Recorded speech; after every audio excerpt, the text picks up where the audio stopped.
All right, here we go. Get up. Move.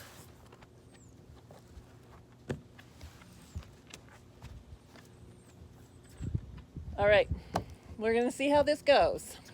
These are gonna be short little videos. This first one is just about waking up your spine. We're just gonna focus on the forward and back motion of the spine. So we're gonna start with the cogs. So we're gonna start laying on our backs. And we're just gonna lead with the pelvis. So here's my pubic bone down here. We're gonna see if we can get the pubic bone to reach between the legs and then point back that way. So you're just moving your pelvis, tipping it forward and then tipping it back. And you can probably see that that is moving the rest of my spine, and it's even starting to move my head a little bit.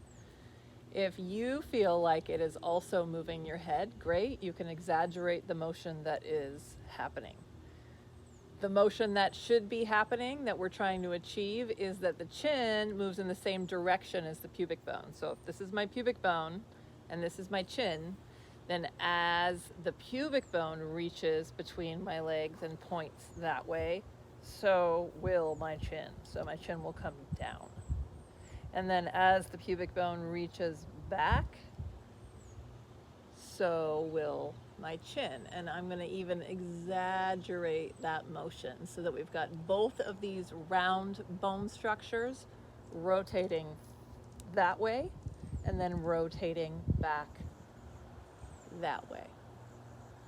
See if you can get the pubic bone to be the leader, the pelvis to be the leader, and the head to just kind of naturally follow. So you're not like faking the motion.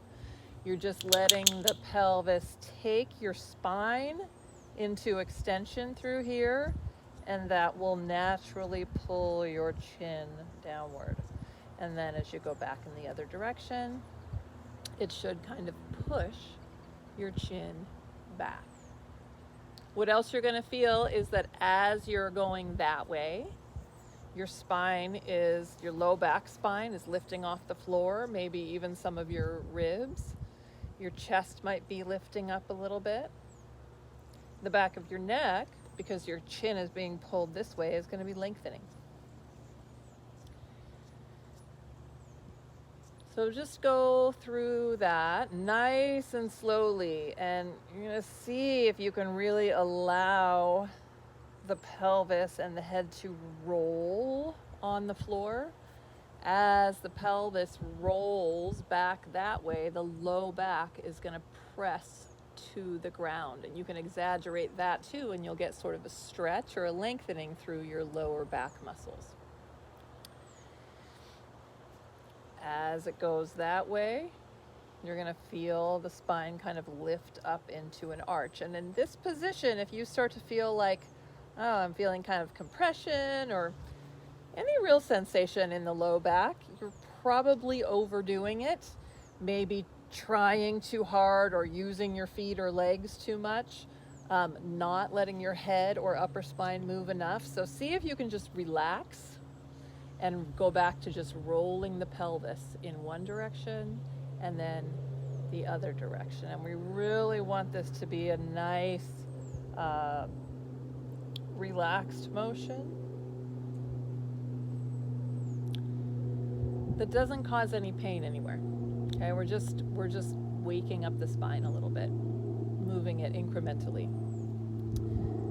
And then we're going to just relax that and just lead from the shoulders. So we're going to internally rotate the arms. So that means the arms are going to rotate internally. So your palms would come toward the floor.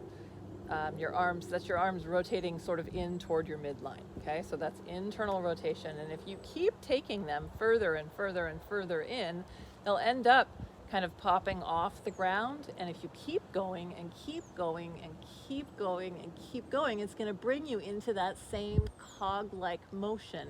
You can see it knocked my head back and it pushed my low back against the floor. And then if I go just from here without doing anything on purpose with the rest of my spine and just externally rotate my arms, it's going to start to relax me out of that previous position and put me into the next version of the cog. So I'm externally rotating my arms. There will be a point where your arms stop externally rotating and you have to continue the motion with your shoulder blades. And your shoulder blades will stop externally rotating and you have to continue the motion with your spine. So your shoulder blades will literally push your upper spine up. That whole action will pull your chin back down. Okay?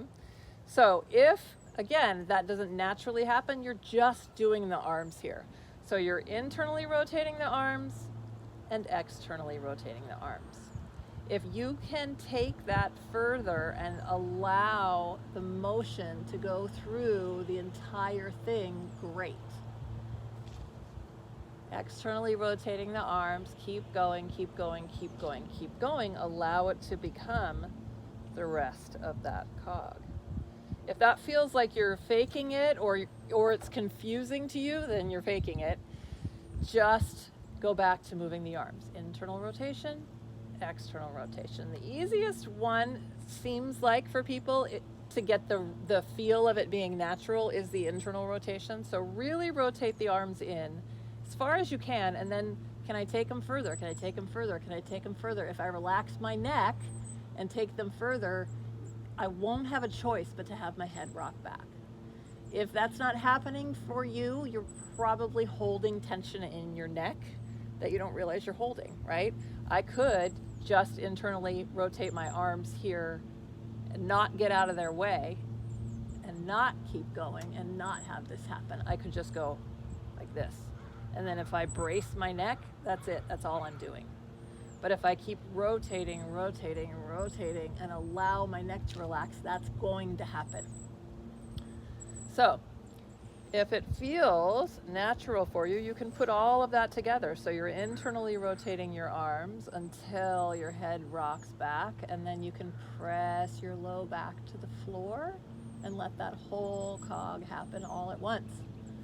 Externally rotating.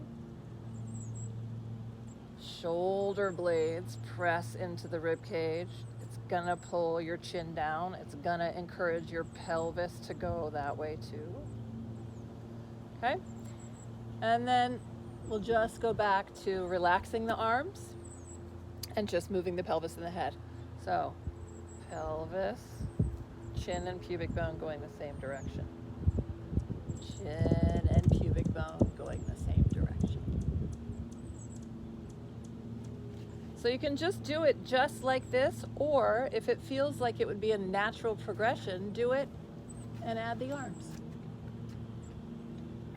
And then do it and add the arms. Okay? Again, if it feels confusing or like too much anywhere, just do the pelvis. Pelvis and the head, pelvis and the head a few times. And then just do the arms. Arms, arms. Yeah? Arms, exaggerate, exaggerate, exaggerate, and perhaps that will happen. Okay? Don't force it. So, then we're going to move on to hands and knees. And this time the arms are really going to lead the motion. So, there we go. So we're going to use the rotation of the arms to bring our spine in and out of what will look kind of like a cat-cow. So we're going to internally rotate first. So that means you're rotating your elbow pits in toward each other, even in toward your belly button. So you're rotating them in. There's a point where they will stop. You can keep thinking of going and let everything get out of the way. So as you rotate internally, it's also going to take your shoulder blades up towards your ears. And then as you rotate externally, all I'm thinking about really is externally rotating my arms. It's going to bring your weight more to your outer wrists. Your elbow pits are going to start facing forward. And it's going to bring you into more upper back extension. You're going to want to waggle your head all around the town. don't. Just stare straight at the spot between your hands, because that's what's going to actually get your cervical spine moving. You can see that as I go into internal rotation and my shoulder blades come up and I'm still looking right between my hands, my neck spine is getting sort of a compression and a hyperextension. Not hyperextension, but a little bit. And then as I go into external rotation, external rotation, you can see my shoulder blades are starting to creep down my back. I'm still staring between my hands, and now the back of my neck is getting a stretch, a lengthening. Yeah, it also happens to be bringing me into extension in the rest of my spine. Internal rotation, shoulder blades creep up, and let's follow that spine. The way it wants to go is into flexion here, except for the neck, right? The neck is an extension because we're staring at the floor. External rotation of the hands, arms, shoulder blades are rotating as well. That's going to bring us into upper back extension. That's going to bring us into lumbar extension, lower back extension as well. So we're just working through that. Somebody's mowing their lawn. I hope you can still hear me. Working through that and letting the arms dictate the direction of the spine. Now this is not a rhomboid push-up. Don't drop your ribs all the way down. Just kind of stay up here, not in a hard or stuck way, but let it be the rotation that moves your spine. If you let the rotation move your spine, you'll come all the way up. And if you let the rotation move your spine, you won't drop straight down, okay? You're just bringing your shoulder blades down and around.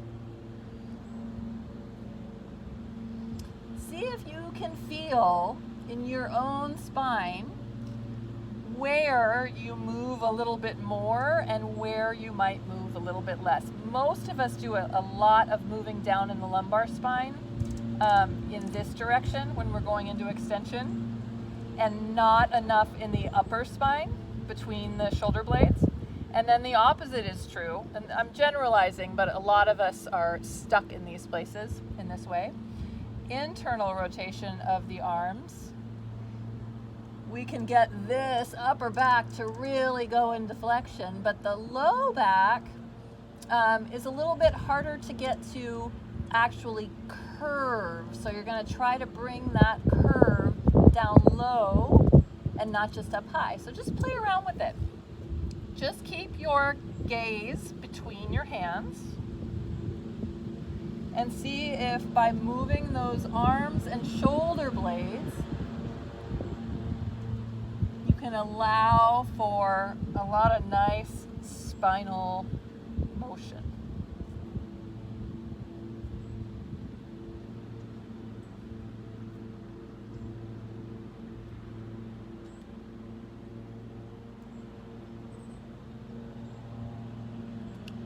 So really, we're doing the same thing we were doing on the floor. We're doing a cog. Yeah, that's the head and the rib cage and the pelvis moving like the cogs would move in a machine. Opposing each other.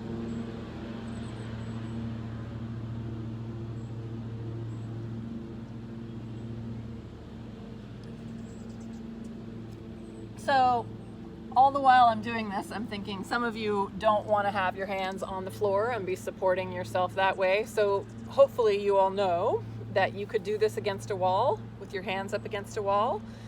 Sometimes we've done it with like a fitness ball propped right under the pubic bone in the belly to support it so that you're not putting weight on your wrists and way less weight on your knees. So if I had a big ball underneath here, and my knees would be kind of out here, and I could do the same motion, yeah? But it's really fine to just do it with your hands propped up against a wall, and you're just kind of leaning at an angle, and you do all the same motions. So we're not only gonna go to a wall, but we're gonna do the floor cogs that we just did on the floor against the wall. So bear with me. since I don't have a film crew.